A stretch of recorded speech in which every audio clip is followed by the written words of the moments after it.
Alright, itong latest ni Attorney Ma'am Sato. Lumabas na naman ng kabastusan ni Sara. Tinawag si BBM na walang hiya. Really? Oo nga, kahapon lang to, no? Sige. Sa mga bagong pasok dyan, Ma'am Sato, huwag kalimutang mag-like and subscribe. Shoutout sa mga kasama natin dito. Alright, alright.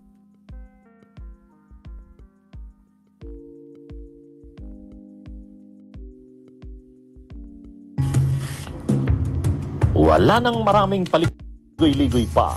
Diretso sa punto na. Maiksi lang ang komentaryo, pero diretso sa punto. Maraming kuro-kuro, may tiwali, may totoo. Dito, sa puntong diretso tayo. Punto, diretso. Sobra talaga itong si Sara. Vice President yan ng bansa. Pero tinawag ang Pangulo na si BBM na walang hiya. Matindi Grabe itong pangalawang Pangulong ito ng bansa. No? Ayan kinote siya sa Tribune. Sabi niya, hindi ko gusto agawin yung posisyon ni BBM. Gusto kong makita ng taong bayan hanggang sa dulo kung gaano kawalang hiya si BBM. Yun yung term na ginamit niya. Ano to? Yan talaga yung ginamit niya. Sabi niya, kasi ang tanong sa kanya, ay di ba mainit ngayon yung usap-usapan tungkol sa di umano'y posibleng kudeta o kaya mga destabilisasyon. Tinanong si Sara kung anong reaksyon niya. Ang sabi niya, ay hindi naman daw siya nasa likod ng mga destabilisasyon na yan. Wala daw siyang planong agawin. Hindi niya raw gustong agawin ang posisyon ni Bongbong Marcos, sabi niya ni BBM. Ang bira ni Sara Duterte, sabi niya, gusto kong makita ng taong bayan hanggang sa dulo. Ibig sabihin, hanggang sa 2028. Gusto niya raw makita ng taong bayan hanggang sa dulo kung gaano kawalang hiya si BBM. Ako, I am the constitutional successor, no? I am the next in line ayon sa ating constitution. At meron akong sinumpaan noong ako ay nag-assume ng Office of the Vice President. At nakalagay doon that I will preserve and defend the Constitution. So, wala sa aking mga kamay ang pagsasagawa ng extra constitutional means, no, to overthrow the current administration. At hindi ko din gusto yon. Hindi ko gusto agawin yung posisyon ni Bongbong Marcos. Gusto ko makita ng taong bayan hanggang sa dulo kung gaano walang hiya si BBM. Grabe ang lingwahe nito ni Sara Duterte, no? Makakabunyog ba? Parang hindi parang hindi pangalawang pangulo ng bansa. At parang ang kinukomentaryuhan niya ay hindi pangulo ng bansa. Yan ang problema kay Sara Duterte. Hindi, sa totoo lang, naglalabas ito ng mga pahayag na ganyan si Sara Duterte. Tapos pag pinapanagot siya sa kanyang mga nagiging pahayag, dinidinay niya naman. Katulad noon, yung nagbanta siya sa buhay ng Pangulo at ng First Lady. O, di ba, sabi niya, mayroon na daw siyang hinire na papatay sa Pangulo at sa First Lady. Kung may mangyari daw sa kanya, mayroon na rin daw siyang kinausap. Anyway, yan mga kabunyog. Ngayon na naman, tinatanong lang naman siya ng media. Ngayon lang po yung statement na naman na yan ni Sara. Tinatanong lang naman siya kung anong masasabi niya na may mga usap-usapan ng destabilisasyon. O kaya mga kudeta sa Pangulo. Tama naman yung comment niya. Ang sabi niya, hindi naman siya involved yan sa mga ganyan. Sabi niya, tama lang yon, i-deny niya yon. Kaya lang, ikaw ba naman magko-comment ka ng mas gusto niya nga daw matapos ni PBBM yung termino nito. Parang gusto niya na hanggang sa dulo, umabot sa dulo ang administrasyon. So ibig sabihin, ng pag sinabing umabot hanggang sa dulo, matapos ang termino. Kaya lang yung comment ni Sara, Mabuti nga yun, makita ng taong bayan hanggang sa dulo kung gaano kawalang hiya si Bibi. Unang-una, dapat iniisip niya na Independence Day ngayon. Ibig sabihin, yung mga events na kung saan si PBBM nandun sa Luneta, sa Rizal Park.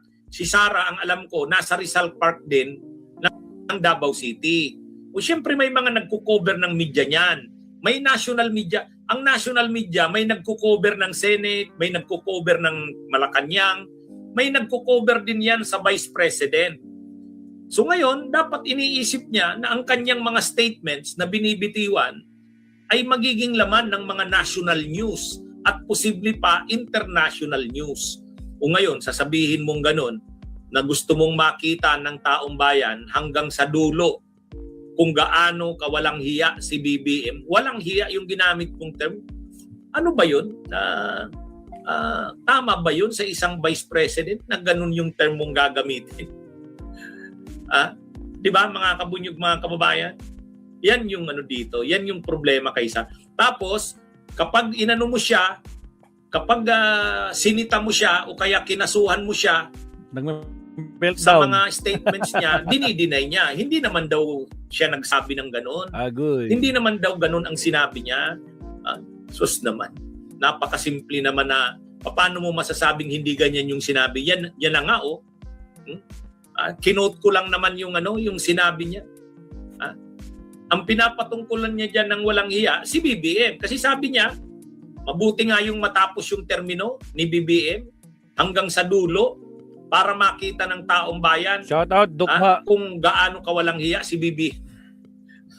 Ay grabe. Mga kabunyog, mga kababayan. Alam nyo, si Leni Robredo nung vice president yan ng bansa, grabe ang pambabastos na ginawa ni Duterte ng kanyang ama. Grabe ang pambabastos na ginawa ni Duterte kay Leni Robredo nung vice president si Leni. Pero hindi binastos ni Leni si Duterte. Grabe ang pagtitimpi ni Leni. Bakit? Ni dating vice president Leni noon. Bakit? Siyempre vice president siya. Vice president siya. Kumbaga, kahit kalaban mo sa politika ang Pangulo, kasi ibang partido si Leni, siyempre, ang presidente niya nung 2016 election, si Maroas, kalaban ni Digong. Pero kahit magkalaban kayo sa politika, ano pa rin yan? Mayroon pa rin kayong professionalism. Kaya ito wala eh. Wala talaga. Wala. Imaginin mo sasabihin mo yung ganyan. Mabuti nga, mas gusto ko nga na matapos ang termino ni BBM hanggang sa dulo para makita ng taong bayan kung gaano kawalang hiya si BB. Hindi, ito mga kapunyo? Kasi ito araw ngayon ng kalayaan ng Pilipinas, kinukover ng media yung mga events. At siya bilang Vice President, kinukover din ng media kung nasaan ngayong araw na ito ng Independence Day si Sara Duterte at nasa ano ang kanyang statement. Tapos yun pa ang magiging statement niya, ganun ka napaka-unprofessional, hindi karapat-dapat sa isang Vice President. Mga kabunyog, mga kababayan. Kaya matindi itong si Sara. Paano kaya kung maging presidente ito ng bansa? Diyos ko po. Lalong nakakahiya sa atin, mga kabunyog. Lalong nakakahiya sa bansa natin. Pag naging presidente yan, tapos ganyan ang bibig niyan, kababae pa namang tao yan, kababaing tao. Grabe, mga kabunyog, mga kababayan. Kaya sana makita ng taong bayan ito. Makita ng taong bayan. Panahon na makita ng taong bayan ang ganitong ugali ni Sara Duterte. Okay, mga kabunyog, mga kababayan, magandang araw sa inyong lahat. Okay po, magandang araw. Salamat, attorney. Alright. Bunyog, halikan na kasama ka. Bunyog.